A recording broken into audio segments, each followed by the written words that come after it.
వెళ్ళారు. యుద్ధరంగానికి వెళ్ళిన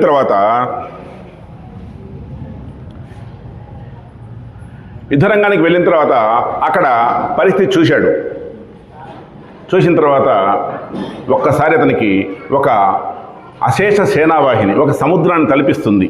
అలా ఎదురుగా చూశాడు. భీష్మాచార్యుడు, కృపాచార్యుడు, అశ్వత్థాముడు అందరూ వరుసగా ఉన్నారు. అప్పుడు అతనికి యుద్ధం అంటే ఏంటో అర్థమైంది. సాధారణంగా ఒక స్థానానికి పోయిన తర్వాత ఆ స్థానం నిలవడం చాలా కష్టమైన సంగతి చాలామందికి తెలుసు. చాలామంది ఏముంది ఆ పని ఎంత ఈ పని ఎంత అనుకుంటా ఉంటారు. అక్కడ పోయి చేస్తే తెలుస్తుంది.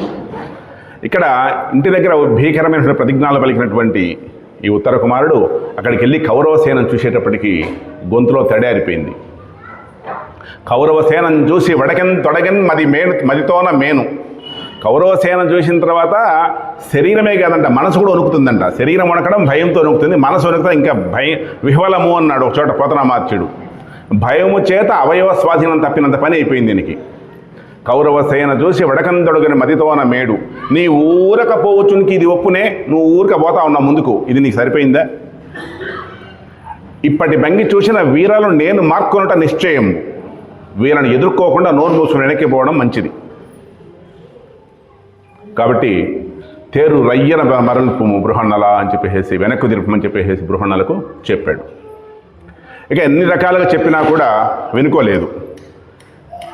ఒక్కోసారి అనిపిస్తుంది లంచాలేను అప్పటి నుంచే ఉందేమో.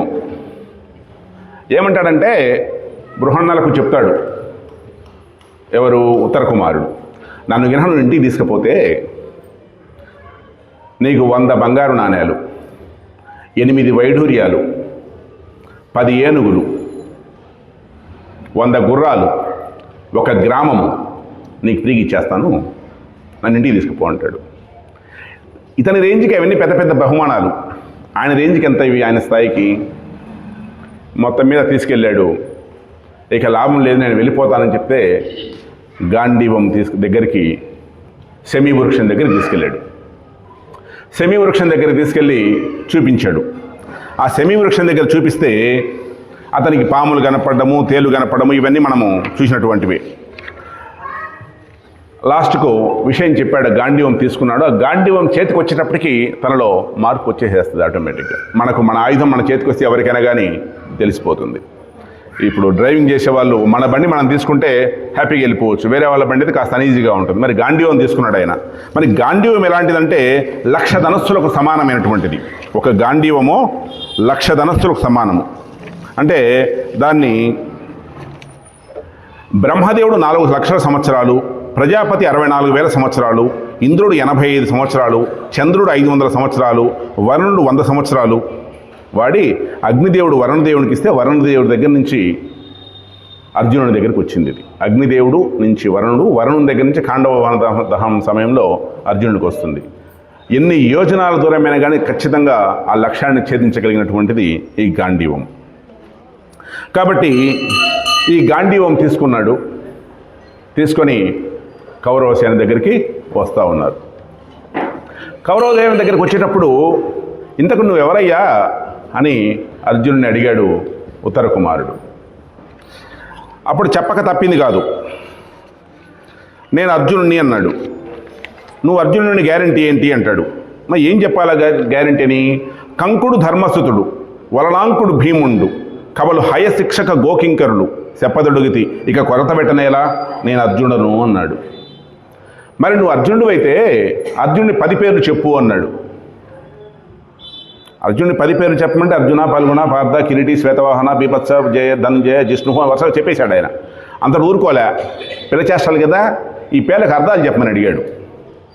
నీ పేరుకి అర్థాలు నువ్వే చెప్పమని అడిగాడు. మనకు అన్నీ తెలిసిన అర్థాలే. అర్జునుడు అంటే అవధూత వర్ణం కలిగినటువంటి వాడు, చాలా అద్భుతమైనటువంటి రంగు కలిగినటువంటి వాడు అర్జునుడు అంటారు.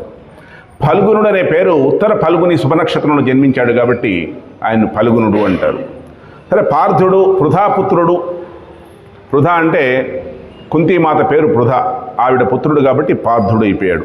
కిరీటము, దైవదత్తమైన కిరీటం వచ్చింది. శ్వేతవాహనుడు, 4 గుర్రాలు ఉంటాయి. శైబ్యము, సుగ్రీవము, మేఘపుష్పకము, బలాహకము ఈ 4 గుర్రాలు ఆ కృష్ణార్జున రథానికి కట్టేసి ఉంటారు కాబట్టి ఆయన శ్వేతవాహనుడు అంటారు. భీభత్సుడు యుద్ధంలో భీభత్సంగా చేస్తాడు, వీరవిహారం చేస్తాడు. విజయుడు, విజయమే ఆయనకు ఉంటుంది. జిష్ణుడు అంటే ఎవరైనా ధర్మరాజును గాయపరిస్తే వాళ్ళని చంపేదాకా నిద్రపోడిన, అదే అందుకని ఆయనకు జిష్ణుడు అనే పేరు. ధనంజయుడు, సవ్యసాచి. సవ్యసాచి అనే పేరు మనకు తెలుసు, ఇంగ్లీష్లో యాంబిడెక్స్ట్రస్ అంటారు. కుడి చేతిని ఎడమ చేతిని రెండింటిని సమాన స్థాయిలో వాడగలిగినటువంటి వాడు కాబట్టి ఆయన్ను సవ్యసాచి అన్నారు. ఈ 10 పేర్లు చెప్పాడు. అప్పటికి మొత్తం మీద ఉత్తర కుమారు తృప్తి పడ్డాడు. ఇక కుడి ఎడమైతే పొరపాటు లేదు అన్నట్టుగా రథి సారథి అయ్యాడు, సారథి రథికుడయ్యాడు. ఇక బయలుదేరి వెళ్తున్నారు. ఎక్కడికి? కౌరవ సేన ఉండే దగ్గరికి వెళ్తున్నారు. వెళ్తూ ఉంటే చూశారు అందరూ. అలా చూడడంతో ద్రోణాచార్యుడు చూశాడు ముందు. ద్రోణాచార్యుడు చూసి ఒక మాట అన్నాడు, ఒక అద్భుతమైన పద్యం చెప్పాడు ఇక్కడ. సింగం బాకటితో గుహాంతరమున జేట్పాటుమై నుండి మాతంగ స్ఫూర్జిత యోధ దర్శన సముద్య క్రోధమై వచ్చునోజం కాంతార నివాస ఖిన్నమతి అస్మత్ సేనపై వీడే వచ్చన్ కుంతీసుత మధ్యముండు సమరస్తేమాభిరామాకృతిన్. ఎంత అద్భుతమైన పద్యం అంటే ఇది. సింగం బాకటితో గుహాంతరమున జేట్పాటుమై నుండి, సింహం ఆకలి కొనిందంట, గుహలో ఉందంట, బాగా దానికి బాధేస్తూ ఉందంట, జేట్పాటు బాధగా ఉంది. మాతంగ స్ఫూర్జిత యోధ దర్శన సముద్యత్క్రోధమై వచ్చునోజం. ఏనుగుల గుంపు. ఎలాంటి ఏనుగుల గుంపు? మన గజేంద్ర మోక్షంలో వర్ణించాడు పోతనామాత్యుడు. ఆ ఏనుగులు వస్తూ ఉంటే ఎలా ఉంటున్నాయని చెప్పి, అలాంటి ఏనుగుల గుంపు. ఆ ఏనుగుల గుంపు వచ్చేటప్పటికి దీనికి అప్పటిదాకా ఉన్నటువంటి బాధ కాస్త కోపంగా మారింది. ఎవరికి? సింహానికి. కాంతార నివాస ఖిన్నమతి. మరి 13 సంవత్సరాలు అరణ్యవాసం అజ్ఞాతవాసం చేసి వచ్చినటువంటి అర్జునుడికి అస్మత్ సేనపై వచ్చన్ వీడే కుంతీసుత మధ్యముడు. మన సేనపైకి వస్తున్నాడు. ఎవడయ్యా వీడు? కుంతీసుత మధ్యముడు. మరి ఎందుకు వాడాడు ఒకసారి ఆలోచించండి. కుంతీదేవికి 3 పిల్లలు వాస్తవంగా.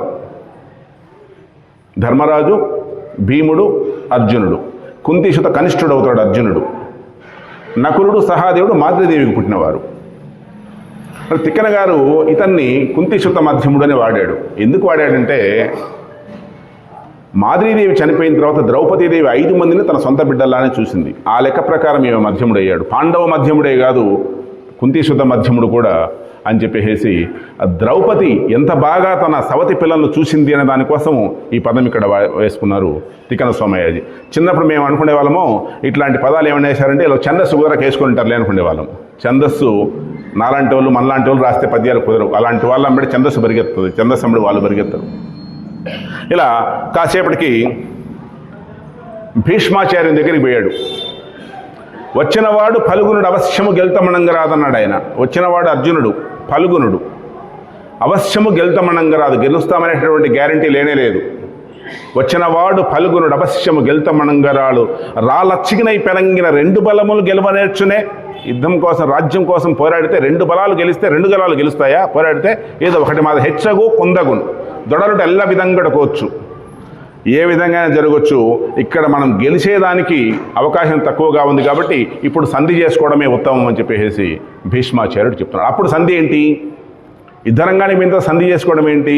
ఒకసారి మనము ఆది సభ, అరణ్య, విరాట, ఉద్యోగపరం చూస్తే కౌరవులు పాండవులు అందరూ డేరాలు కొట్టుకున్న తర్వాత ఉలూకుని రాయబారం జరుగుతుంది. మొదటి రాయబారము పాండవుల దగ్గర నుంచి కౌరవుల దగ్గరికి ద్రౌపదిని యొక్క పురోహితుడు పోతాడు. కౌరవుల దగ్గర నుంచి పాండవుల దగ్గరికి సంజయుడు పోతాడు. మళ్ళా పాండవుల దగ్గర నుంచి కౌరవుల దగ్గరికి కృష్ణుడు పోతాడు. లాస్ట్లో కౌరవుల దగ్గర నుంచి పాండవుల దగ్గరికి ఉలూకుడైన ఆయన రాయబారం వస్తాడు. ఆ ఉలూకుడు ఎవరంటే టెంట్ కొట్టుకున్న తర్వాత వస్తాడు ఆయన రాయబారానికి. కాబట్టి రాయబారం ఎప్పుడైనా జరగవచ్చు. అప్పుడు కూడా మనం సంధి చేసుకుందామని చెప్పేసి భీష్ముడు చెప్తున్నాడు. ఆయన ఇదంతా ఎక్కడ జరుగుతుంది? కౌరవ సేన వైపు జరుగుతుంది. అప్పుడు మొత్తం మీద అందరి సేనలు చూశాడు.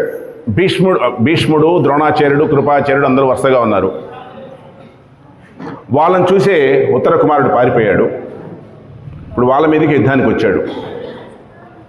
మరి వాళ్ళలో ఎవరు భీష్ముడు, ఎవరు ద్రోణుడు నీకు తెలుసా అని అడిగాడు ఉత్తర కుమారుడు అర్జునుడిని. తెలుసు అన్నాడు. మరి చెప్పు, నాకు చూపించమన్నాడు. ఇక్కడ కొన్ని సారథి మర్యాదలు ఉంటాయి. రథికుడు ఎవరి మీద యుద్ధం చేయాలని మనస్సులో అనుకుంటాడో ఆ మాట పేరు చెప్తాడు సారథికి. అప్పుడు ఆ సారథి అశేష జనవాహినిలో చూసి ఆ జెండాను బట్టి వీరుని గుర్తించి వాళ్ళ మీదకి పోనిస్తాడు. ఈ సారథి యొక్క ఏకాగ్రత అంతా ఆ జెండా మీద ఉంటుంది. మధ్యలో అనేక బాణాలు వస్తుంటాయి, అనేక కత్తులు వస్తుంటాయి, వీటి మీద రధికుడు ఏకాగ్రత నిలుపుతాడు. కాబట్టి సారథికి ఏ జెండా కలిగిన వాడు ఎవడో